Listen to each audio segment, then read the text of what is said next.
والدین کی جانب سے اپنی بیٹی کو دی جانے والی آزادی کی حدود۔ الحمدللہ والصلاة والسلام علی رسول اللہ۔ سوال کیا گیا ہے، میں اپنے والدین کو کیسے بتلاؤں کہ مجھے مزید آزادی چاہیے؟ میں نوعمر لڑکی ہوں اور آسٹریلیا میں رہتی ہوں۔ الجواب بعون الوہاب۔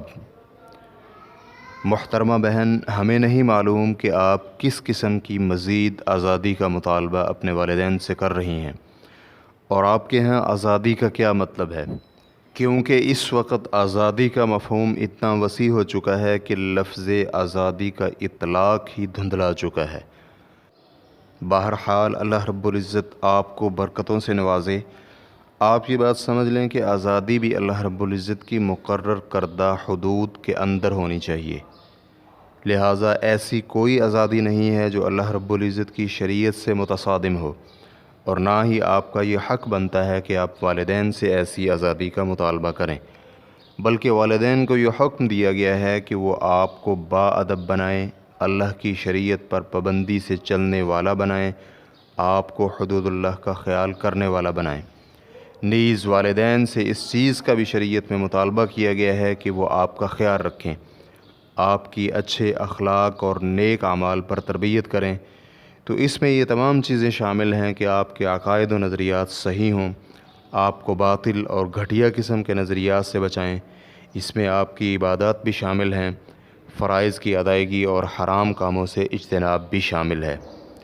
اسی طرح اس میں اخلاقیات، لباس، چال چلن، دوستوں اور مجالس کا چناؤ جیسے امور بھی عمومی آداب میں شامل ہیں۔ آپ علیہ الصلاۃ والسلام کا فرمان ہے، تم میں سے ہر ایک ذمہ دار ہے اور ہر ایک سے اپنے ماتحتوں کے متعلق پوچھا جائے گا۔ چنانچہ حکمران ذمہ دار ہے اور اس سے اپنی رعایا کے متعلق پوچھا جائے گا۔ مرد اپنے اہل خانہ کا ذمہ دار ہے اور اس سے ان کے بارے میں باز پرس ہوگی۔ عورت اپنے خاوند کے گھر کی ذمہ دار ہے، اس سے اس کے متعلق پوچھا جائے گا۔ خادم اپنے مالک کے مال کا ذمہ دار ہے، اس سے اس کی اس ذمہ داری کے بارے میں پوچھا جائے گا۔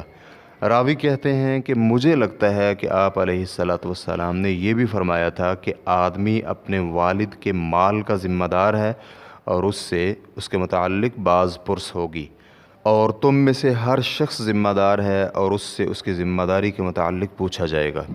بخاری اور مسلم۔ ہمیں اس بات کا ادراک ہے کہ جس معاشرے میں آپ رہ رہی ہیں وہاں یہ مشکل کام ہے۔ اس معاشرے میں ہر فرد کو مطلقاً آزادی ہے، وہاں کسی پر کسی بھی کام کے متعلق کوئی پابندی نہیں ہے، لیکن واضح رہے کہ اللہ کی رضا اور اللہ رب العزت کے احکامات پر ثابت قدمی ہر مسلمان پر ہر حالت میں ضروری اور واجب ہے۔ مسلمان چستی میں ہو یا سستی میں، آسانی میں ہو یا تنگی میں، کوئی چیز طبیعت کے موافق ہو یا طبیعت سے متصادم ہو، ہر حالت میں اللہ رب العزت کے احکامات پر ثابت قدمی ضروری امر ہے۔ اس لیے آپ بھرپور کوشش کریں کہ جس قدر ممکن ہو سکے شرعی حدود سے تجاوز نہ کریں۔ اس پر آپ کو اللہ رب العزت کی طرف سے اجر عظیم ملے گا۔ آپ حتی الامکان ثابت قدمی سے کام لیں، کیونکہ اللہ رب العزت کی اطاعت گزاری کے بعد جس قدر آپ کو لذت محسوس ہوگی، اس سے اٹھائی گئی مشقت اور تکلیف انشاءاللہ بھول جائے گی۔ یہ بات ذہن نشین کر لیں کہ اللہ رب العزت آپ کو توفیق سے نوازے۔ آپ کے والدین سے روز قیامت آپ کے بارے میں پوچھا جائے گا۔ نیز آپ کے والدین کے آپ پر ڈھیروں حقوق ہیں، ان میں سے اہم ترین یہ ہے کہ والدین کی اچھے کاموں میں اطاعت کی جائے، ان کے ساتھ حسن سلوک سے پیش آئیں، جہاں تک شرعی حدود کے اندر آپ کو حکم دیں ان کی خلاف ورزی مت کریں۔ باقی رہا یہ معاملہ کہ آپ اپنے والدین کو کس طرح بتلائیں کہ آپ کو شرعی حدود کے اندر رہتے ہوئے مزید آزادی چاہیے، تو یہ واضح دلائل اور مثبت گفتگو نرم انداز سے ممکن ہے۔ نیز آپ اپنے ایسے واقعات بھی ان کے سامنے رکھیں جن میں آپ کا موقف صحیح اور درست تھا۔ نیز عملی اور حقیقی معنوں میں آپ اسے ثابت بھی کر کے دکھائیں۔ ہم اللہ رب العزت سے اپنے لیے، آپ کے لیے اور آپ کے والدین کے لیے دعا گو ہیں کہ وہ ہمیں بھلائی والا راستہ دکھائے۔ مزید تفصیلات کے لیے آپ سوال نمبر 5053 اور اسی طرح سوال نمبر 93519 کے جوابات ملاحظہ فرما سکتے ہیں۔ واللہ تعالی اعلم۔ اسلام کیو اے ریکارڈنگز مؤسسۃ الشیخ صالح المنجد، المملکۃ العربیۃ السعودیہ، فتویٰ نمبر 175634۔ والسلام علیکم ورحمۃ اللہ وبرکاتہ۔